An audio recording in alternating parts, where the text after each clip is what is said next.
Well, hello there, SPAC friends and family. It is shortly after 2 o'clock here on the West Coast, and it's Tuesday, so you know it must be time for SPAC Chat. And we are back. It is March, folks.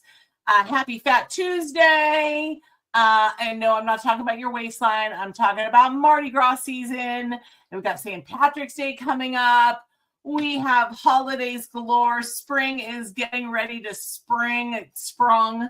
And we're back with our SPAC chats. But first of all, before I start this all off, I want to let everybody know we have a lot of announcements coming up over the next few weeks.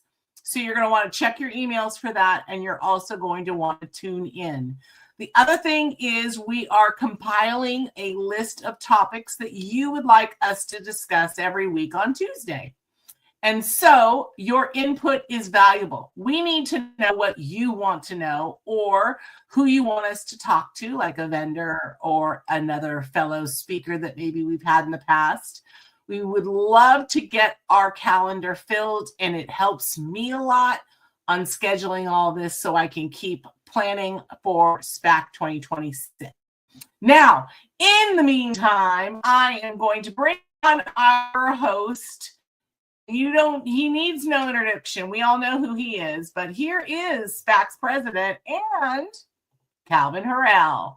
Good afternoon, good morning, good evening, wherever you are in this wonderful world. We are an international organization, and people tune in even from Australia in the middle of the night.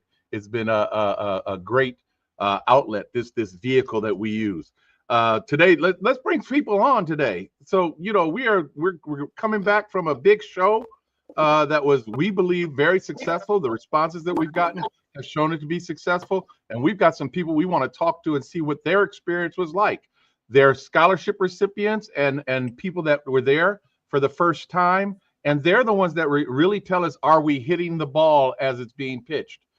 So let's get right to it. You know, if you guys can make sure that you put your company name. Can you start? Say that again, dear. Oh, sorry, Calvin. Sorry, I was interrupted you. Before we start, I wanted to make sure that we identified Laura, because Laura is a really huge help at SPAC. She is a Strawberry Scholarship recipient in the past, and she had a great experience. And she said, Corey, how can I help? And I said, you know what?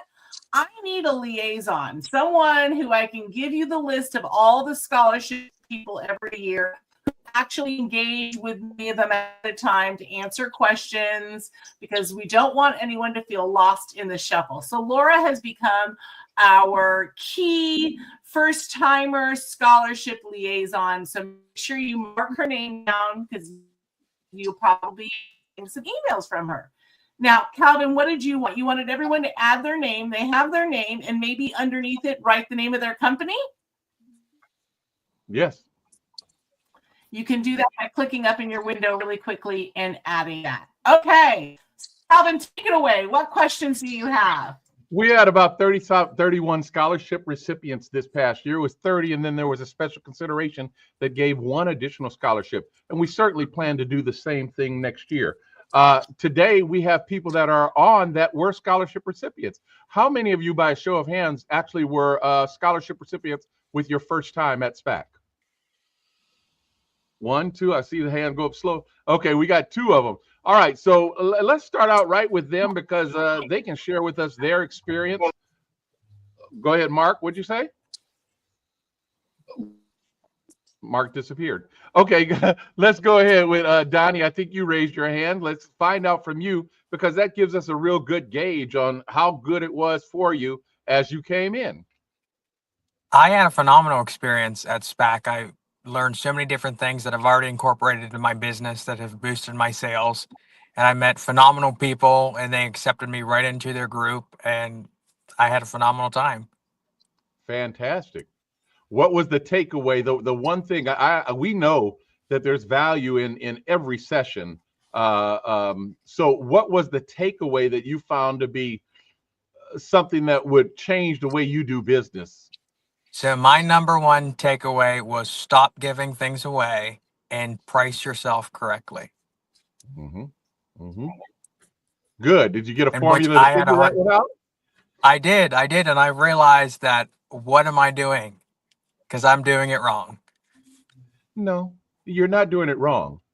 This is something that we all got to get our heads around. The reality is you're paying for the education with the mistakes that you make, because there's no Mm-hmm. real school that you can go to get this, not the knowledge that you're able to garner from a group of professionals that have the experience. It's one of those things where you call the plumber and he spends 5 minutes, but he gives you a $300 bill. And you say, wait a minute, well, you paid $300 because he's educated. You're not. In this scenario, Mm-hmm. you're getting the education, and it's a huge value proposition. So that's wonderful. But what did you give me one piece that you were able to implement into your business? It's so many, I know. I know there's so many. Right. My favorite was from Cheryl Bashorn. I do school sports and dance studios, and Mm-hmm. during her lecture, she was very transparent, showed us her price list, Mm-hmm. and pretty much told us flat out, price yourself accordingly. And it was just like a light bulb went off of my brain. And immediately when I came back, I spoke to all of my dance directors. We went over everything right before dance season started, and we're doing things completely different this year. And my faculty, my students, everyone, they love it. They love the new changes that I've made, and I'm very thankful I came to SPAC. So you were able to raise prices and didn't get a lot of resistance, did you? No, not at all. If you're making deliveries, if you're delivering and making their life easy, the price is not the issue. It's a service issue. And oftentimes Mm-hmm. people think, well, so and so undercut me. No, they didn't undercut you. They were able to answer questions that somebody wanted answered and you didn't. So that's a Mm-hmm. good one. Well, thank you so much, Donnie. Now we had another person on there. I think it was Emily. Was a scholar? You were a scholarship first year? Yes. Yeah, Yes, sir. Emily, talk to us. Where are you out of? Your M25 photography. So I'm in Michigan, just about an hour north of Detroit, and Okay. a small town called Port Huron area. I've been a family photographer 16 years, and sports, Little League kind of fell into my lap 2 years ago. And I kind of jumped first and was in a little over my head, to be honest, for the last 2 years, trying to figure things out.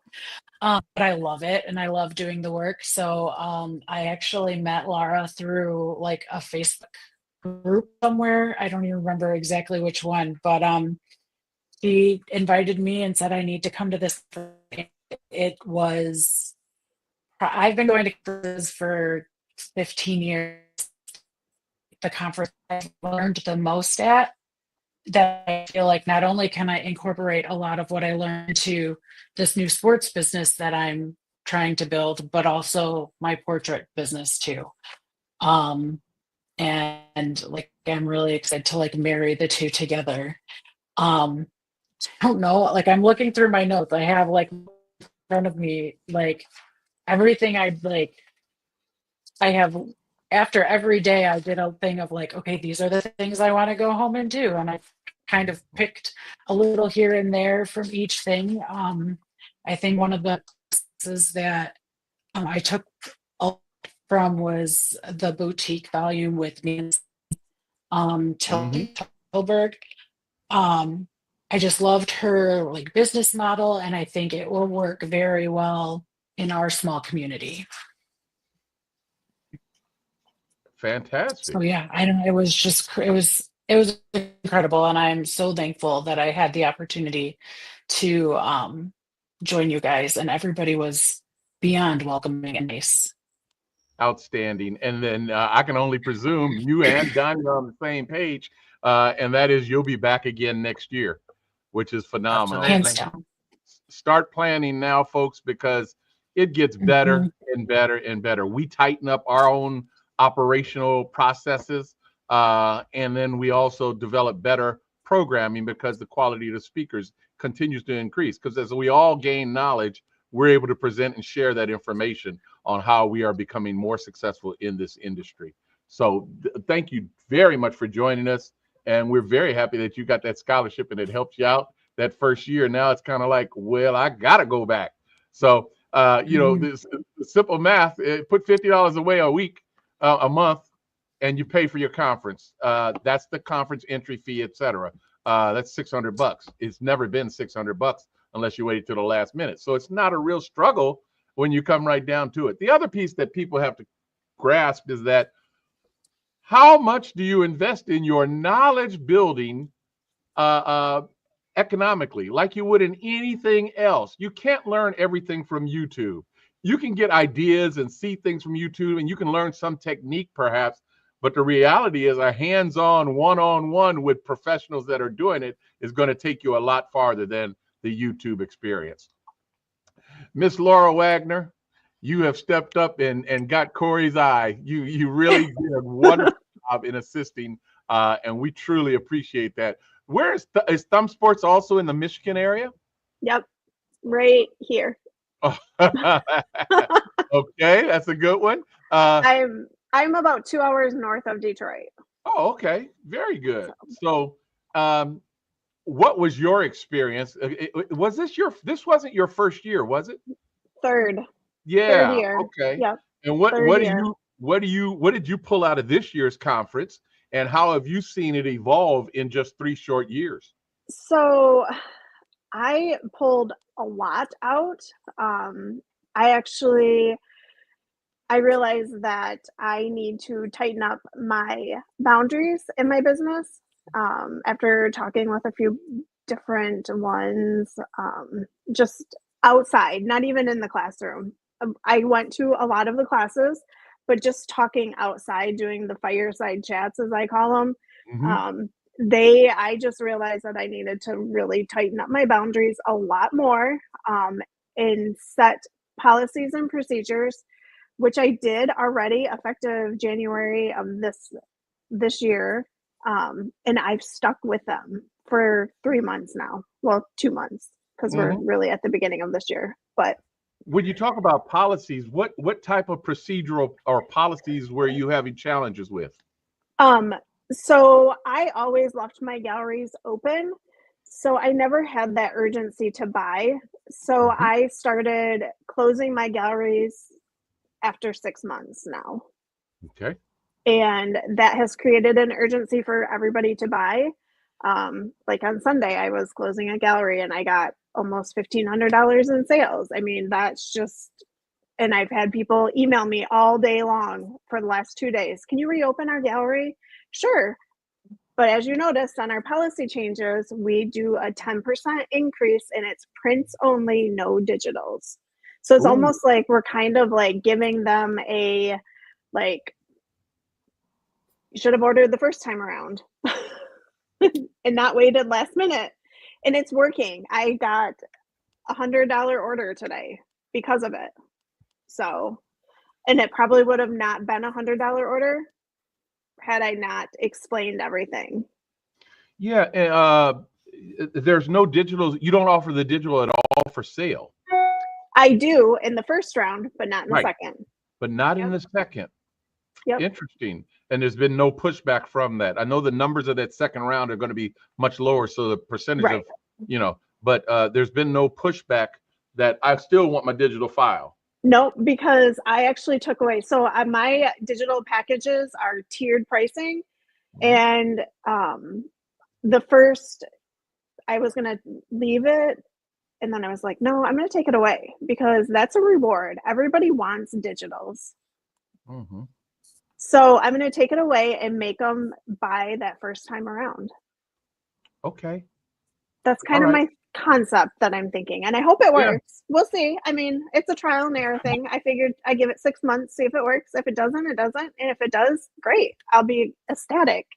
Yeah, but at the end of the day, through conversation, you moved into another space to start to study and understand your markets and marketing from a different perspective. Yes, and the valuable. Yes, and the other thing too, just talking with everybody, I always say, well, that's industry standard, or this is industry standard.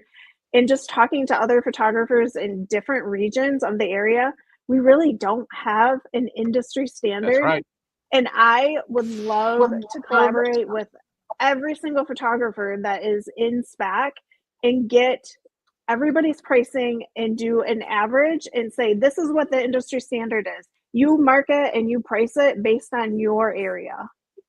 Well, one of the challenges that you have there, we have to, as an organization, a nonprofit, we cannot appear to have any collusory action relative to pricing. Right. And so we have to be very, very careful with that. And it's unfortunate because we're such a small market in the realm of monopolistic businesses, shall we say. So we have to be careful with that. It's an interesting idea, though, to compile the common packages. What are the contents of packages that are being offered? And then individuals can figure out what their pricing model needs to be from that. That would not violate Fair Trade Commission rules. So I think that we might be able to endeavor to do that, especially if you would like to assist us with that. We might be able to compile that information, and it could be submitted anonymously because we're just simply looking for what are the average common unit contents or package contents for the various types of photography that we provide. So I think that's a great idea because you can cover seniors, undergrads at the high school, undergrads at the elementary, sports at the whether it be youth leagues or high school or college. There's a lot of layers to that could be figured out. So Corey took a note on that, I'm sure. And you volunteered. Dave Hakamaki, how are you, sir? I'm great. And did I get that name right? Yeah, here's number 3 from Michigan. I am, if you do the hand thing, I am in the northern part up by Wisconsin. So okay. Yeah, these guys, the other folks are in the lower peninsula. I'm in the upper peninsula. And we all talked about distance from Detroit. I'm about 7 hours from Detroit. Oh, so, wow. Okay. Yeah, I'm closer to Chicago than I am to Detroit by probably half. Wow. So, yeah, and this year at SPAC, I was a speaker as well as an attendee. So, and it was great for my my time at SPAC. Fantastic.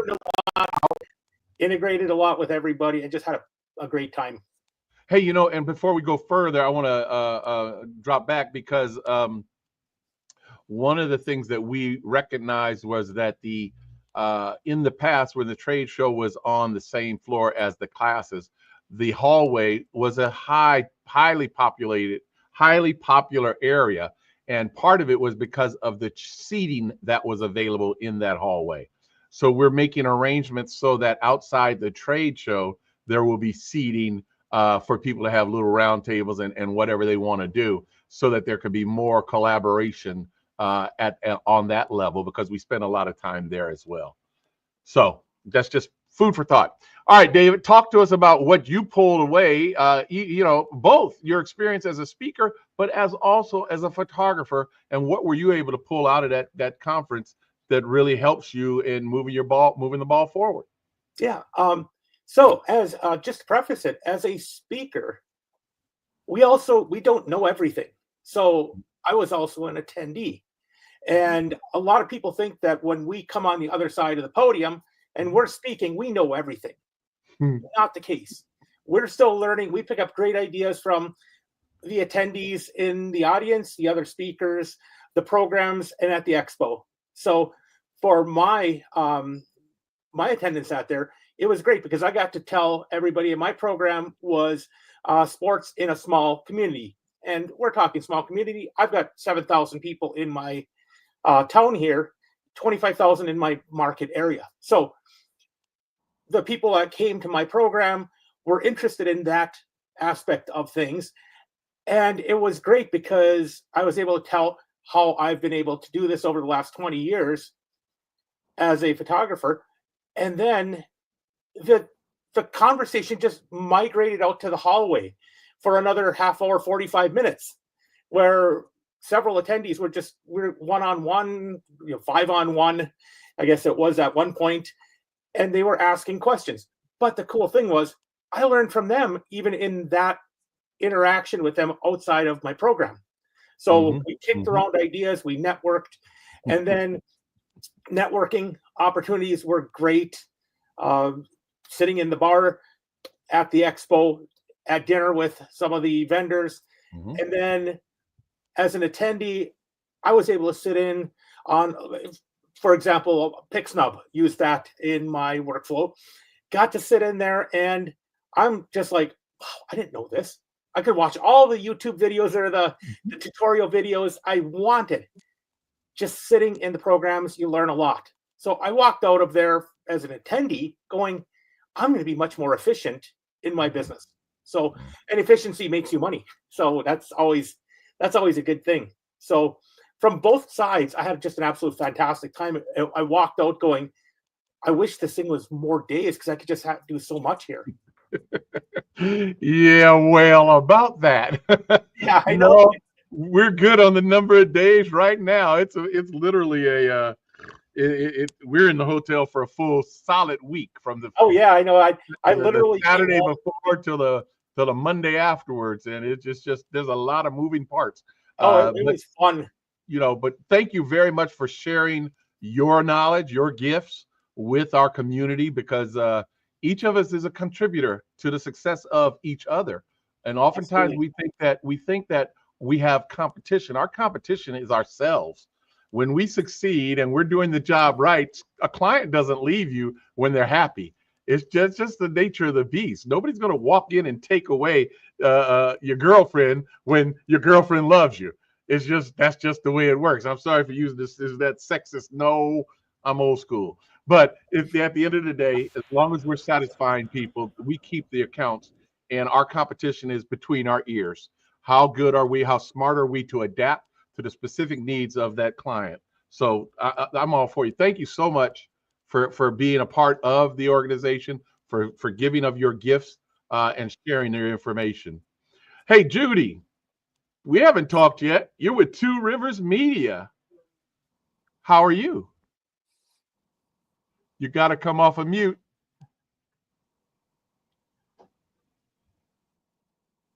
Judy, you disappeared on us.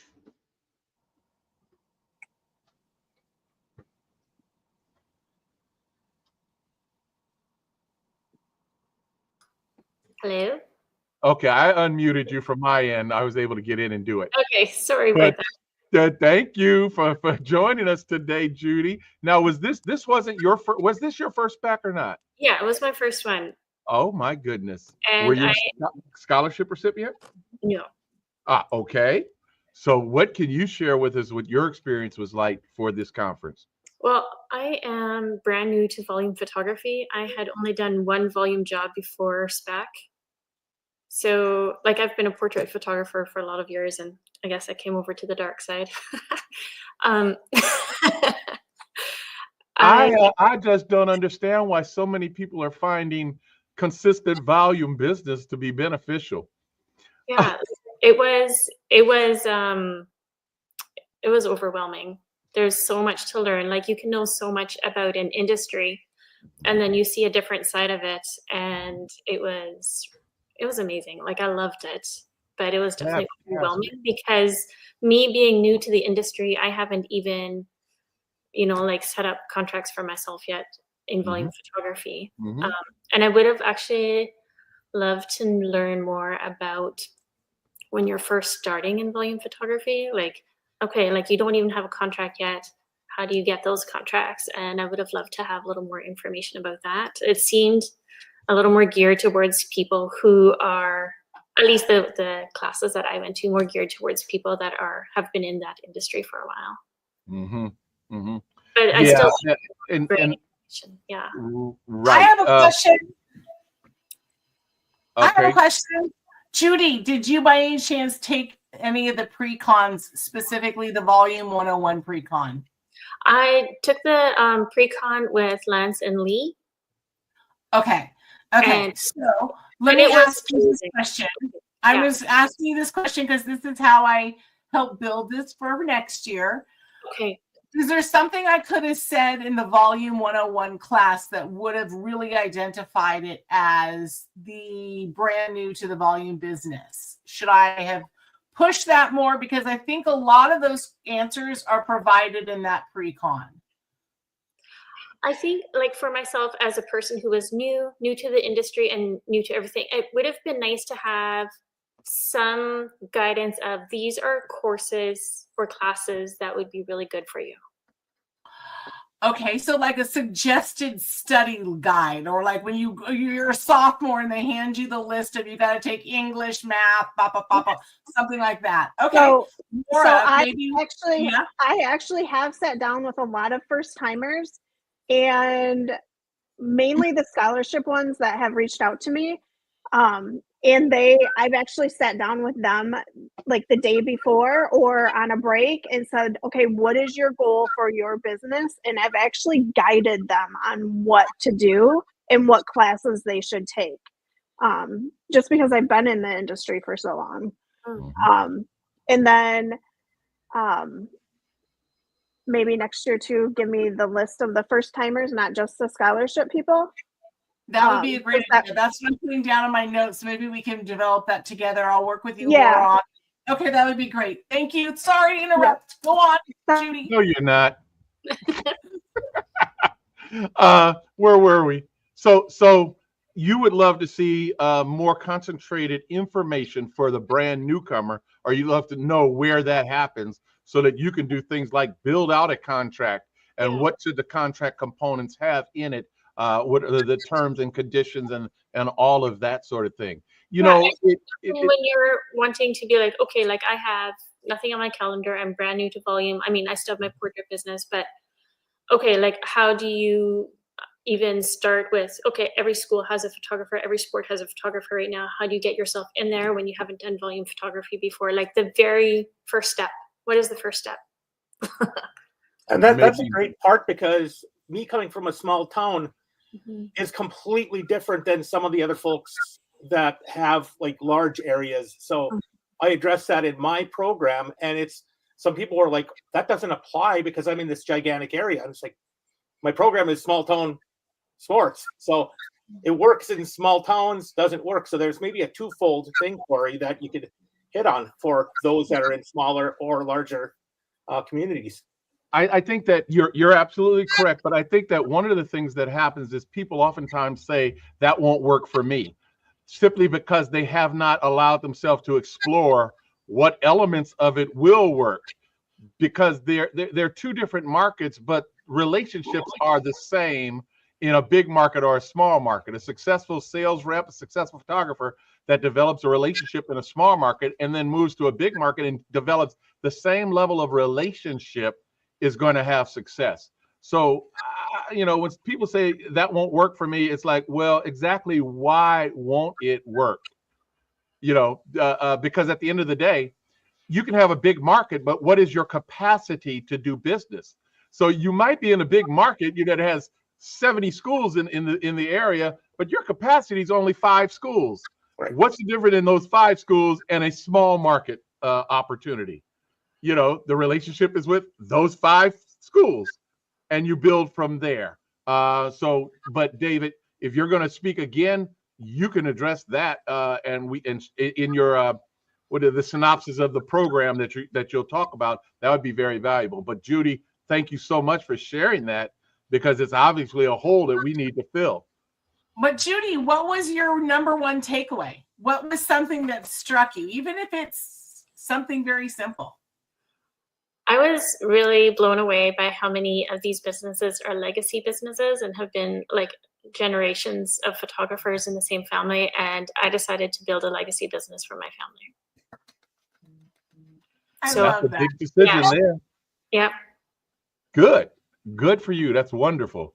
So legacy business, yes, there's a lot of history in the industry, and many of those folks, the vast majority, transitioned from the traditional portrait studio environment decades ago, because they could foresee, especially with the advent of cell phones and digital and a variety of other things, they could see that certain other types of photography services that we were providing were not going to be as viable, shall we say. So it's the nature of the beast. But welcome to a new world order. Thank And you. whoever called it the dark side, I love it. Yes, I've been riding on the dark side a long time. Judy, thank you so very much. Mark, you're sitting there just waiting patiently. We truly appreciate it. You got a big smile on your face, so I have a feeling you got some good things to tell us. What's going on? What did you experience that just set things apart for you as a conference? But before we do that, where are you from? Where are you located? Can you hear me this time? We can. Perfect. So I'm in Southern California in the desert, about an hour and a half south of Death Valley. So it gets real hot here during the summers and kind of cold in the winters. Small town, about 28,000 people. So I feel Judy's plight, or David. I think he's in a small town as well.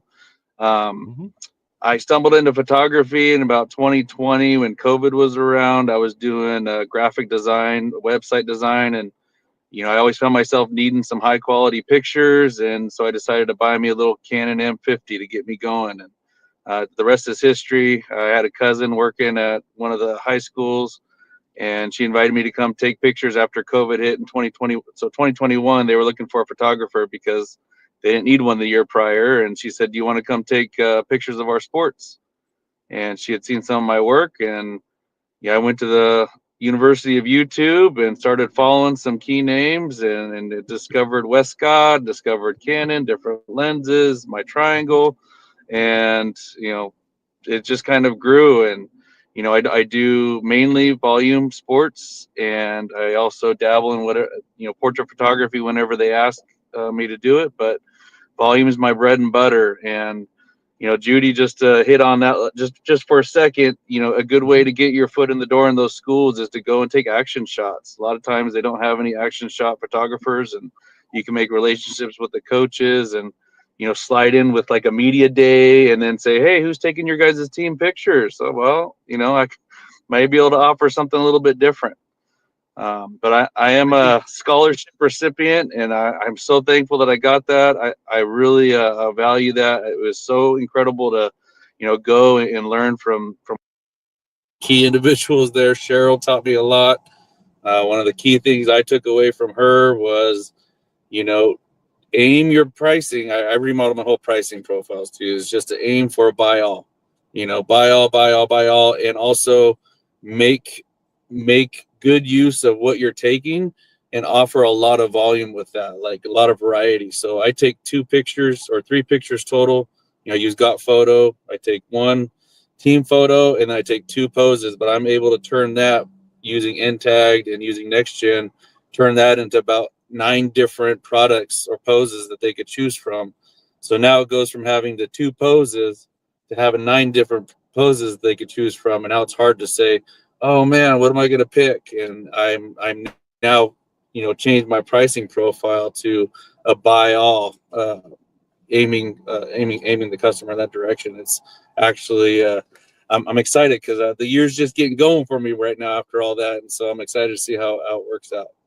That's fantastic. And you keyed on something there in your recommendation, and that was, what is the differential that you can provide so that you stand out in the minds of the consumer? The schools have photographers, so going in and offering me photography is kind of like somebody coming in and offering you a camera. Like, do you really need to buy a camera right now? No. Were you thinking about it? No. They can't tell you anything else. You're not getting any benefit from the conversation. And they think the same way. It's like, here's a sales rep, here's somebody that wants to do this business. But at the end of the day, what are you doing that's different? What are you doing that we don't have already that you can convince me that it's better than what we have? Because that's the only thing that you're going to get, is what makes you better. That's the only way you're going to. So for me personally, in my little town, I've got a lot of photographers here that shot the sports before I arrived on scene. They never offered any composites. They and what was killing everybody and all the parents were complaining about was how much time it took to go and do picture day, and then you got to wait around for the team photo, and then it turns out to be about an hour plus experience for the parents. And I just shot 370 kids for our youth baseball team with 2 stations, and I started at 8 and was done by about 2 o'clock, and I had them flowing all day long. And, the parents roughly had about 15 minutes in there and out. I had products out so they could see. I offer blankets this year because I found the SNK print at the conference and hooked up with them and was able to add that to my list. And the blankets were actually a really big hit. And if they ordered the day of the picture taking, it was $50. Otherwise, $65 they're looking at once the pictures are released. And so I got a lot of good pre-orders with them, and I just made a lot of good relationships. Talked to the Westcott people at SPAC. That was super cool. Like I loved the conference, and I highly intend on going back this next year. Fabulous. So, Bring yeah. somebody with you and grow your business. Oh, I'm bringing my wife. She's my partner in crime. So there we go. There we go. Yep. Good. Hey, I truly appreciate you guys coming on to join us and share with us what your experience was. It's really it's a powerful affirmation of what we've been able to develop over many, many years. And we do things a certain way. It keeps us, it stands out in the marketplace across all of the conferences. Corey, I saw you sneak it up in there. I saw you sneaking something in there a second ago. Is that SPAC scholarship that we're giving to students? We are giving away. Wait, Calvin, I was gonna wait before we get to that, Calvin. Sorry, you're jumping ahead. I didn't send you the agenda for this, but I was gonna talk about the Strawbridge Scholarship first, since we've had a few recipients here who took advantage of that. It's been named after David Strawbridge, who was a member of the Strawbridge family who was very active in SPAC.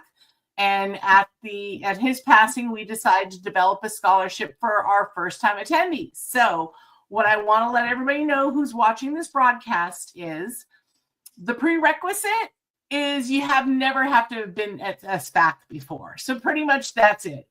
You can be anywhere in the world, because we do have attendees from everywhere. The application period will open on May and it closes in August. We award last year we awarded 30, so I'm sure the board is probably going to vote for 30, plus all the t-shirt sales last year that we did at SPAC. That is also going into that fund as well. And the application will be online. I will share it in all of our social media places. I will email it out to you. But really, your word of mouth, very much like Laura has been very active in sharing the word. It is open. We let people know if they received a scholarship before early bird. So if they did not get one, they still have the opportunity of registering at early bird. And early bird opens in August, if anyone asks that question. So now that I've said that, we can move into our other scholarship program news. Calvin, go ahead and take it away, because I know you're chomping at the bit. Oh, I'm not chomping like that. It's we had at our board meeting during SPAC, we made a determination that this year we would be doubling the number of scholarships that we're going to give to high school students.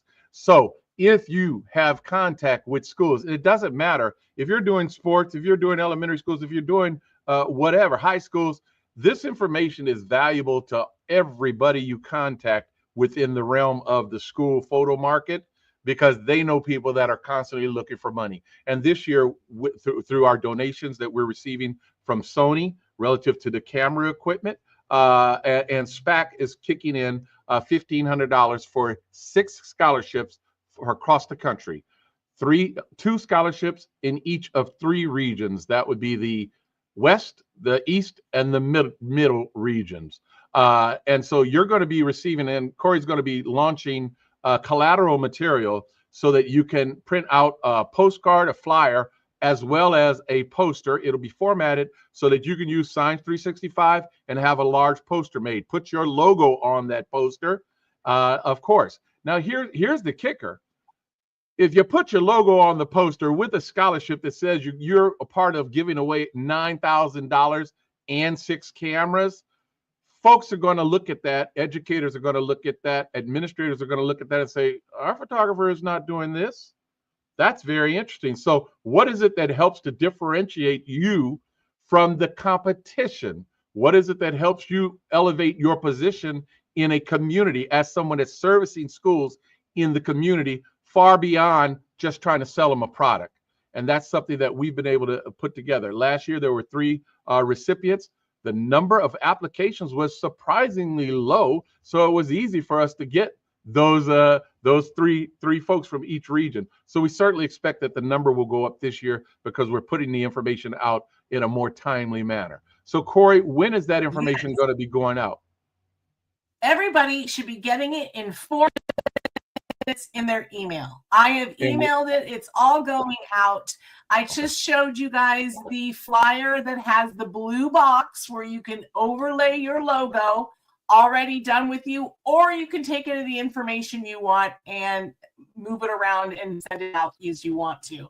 We've got the qualifications on there. Basically, you've got to be a high school senior within the United States, and the application's very easy. 2 letters of recommendation, as well as some portfolio samples. Now, let me just say this. I got one question the other day. Corey, is this only for my schools? No. I don't care if you don't do the high school down the street. They have a yearbook, even though you're not doing the yearbook.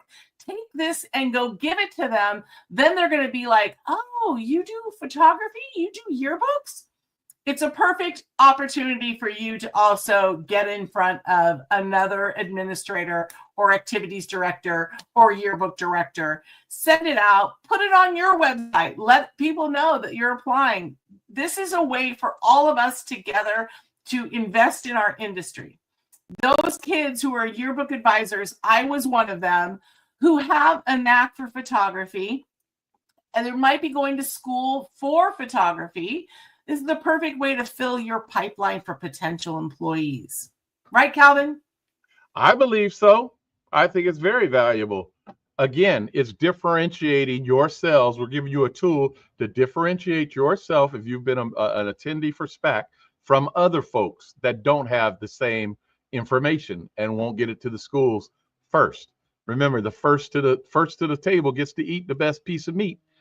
So get yourself in line to do that. So that's all I got on that one, Corey. The scholarship program. What other things that we have that we need to get finished, Corey? Okay, so just to wrap up our announcements today, as you guys very well know, we will be announcing also our speaker proposal program opening up on May 1st. The deadline to submit a speaking proposal is going to be early July. So start making your notes now. We don't ask you for specifics as far as like an outline of your class or anything like that. We just need a general idea of what are you going to cover in your session. We have that'll be sent out via email as well as all of our socials. And then we will contact you back by our education advisory group if they have any follow-up questions. And then those are the ones who will go ahead and make our decisions regarding education. We already have the dates for next year. It's been everywhere all over social media, so put it on your calendar. We are back at South Point this year for one more year, folks, because they made an offer that we couldn't refuse. And well, that size of that trade show this year was a huge success. Did everybody love the trade show? It was really very nice. So having access to that kind of space and allowing our exhibitors to be creative with their booths is something we want to keep going moving forward. Also, Early Bird is always going to be in August, so that is the date you'll get your lowest price. We won't know the exact schedule of speakers and sessions in August. I'm telling you that now. We don't finalize our speakers and get firm commitments from them until about September, October. But I always try to have at least the agenda up for the classes that we are going to offer by the end of October. So that way, before Early Bird, you know already what classes. But if you've ever been to SPAC, as well as these people here on this call, we deliver really amazing education. So you know that you're already going to be there. Register at the Early Bird price. And then in December, you can start looking at the agenda and plotting out what classes you want. You know, it's interesting because we oftentimes hear that question come through. Well, who's speaking? Who's doing this? Who's doing that? The reality is this is an experience. It's not about a singular speaker. There's no singular speaker that's going to be able to give you enough information or comparative information to what we're sharing. There can be a singular speaker because you're a fanboy, fangirl, and you like somebody. That might be somebody that you want to see. But when we talk about the information of down, the grassroots, what's it take to be successful? How do we make things work? It's coming from the community at large, because that gives you the good, the bad, the ugly. And you really need to know that, you know what, I'm not doing as bad as I think I'm doing, because everybody's having the same challenge that I'm having right now. So I'm okay. Let me go ahead and get a good night's sleep and wake up and start fresh tomorrow. So, just it's the experience. It's not the individual speaker. We have good speakers. We have good people in the industry that can share information that we all learn from. There is not a year that I don't learn something, and I've been around a long time. Technology continues to change and evolve, and the tools that we can use to make our own small businesses more successful are increasing. We're reducing our labor costs, our stress costs, we're reducing our time-sucking elements of what we're doing through the use of a variety of tools that have been featured at the SPAC conference. I certainly hope, Corey, that this year we'll spend some time, a little at more advanced time, on the use of AI as a tool, as in a pre-con probably is going to be our best audience, but because it should be a significant amount of time. So I strongly encourage folks to plan on getting there on Wednesday or Tuesday night probably, so you can get started fresh and early on Wednesday morning. You're frozen on me, Corey? Yeah, Wednesday we always do our. No, I'm here. Okay. Okay. So yes, Wednesday is our time for bigger topics that take longer than 60 or 90 minutes. So that's that you arrive on Wednesday. Now, just want to remind everybody every once in a while, I like to remind our community that we are a nonprofit group. We do not charge membership dues. We figure if you join us at a conference or on a SPAC chat or engage with us anyway, you're part of our community, and we welcome everybody at any time. Mm-hmm. We're inclusive. We are. We are. All right, Corey, let's wind it up for today. We're going to see them next week. Is it next week going to be old timers? Next week's going to be a new vendor. Next week's going to be, what's next week's going to look like? Next week is a tech. Yes, we do. It's a Tech Tuesday. So somehow, Matt will have you sharing something technologically savvy or new or on the market. And we are back with our regular scheduled programming. Send me your ideas. Send me your wishes and your dreams. I will make it happen. I think you need to be careful with that one here. You guys have a wonderful, wonderful week. Good seeing everybody. Stay safe, stay warm until we get some real springtime. Have a good evening. Bye-bye. Thank you, everybody. Bye. Thanks. Bye.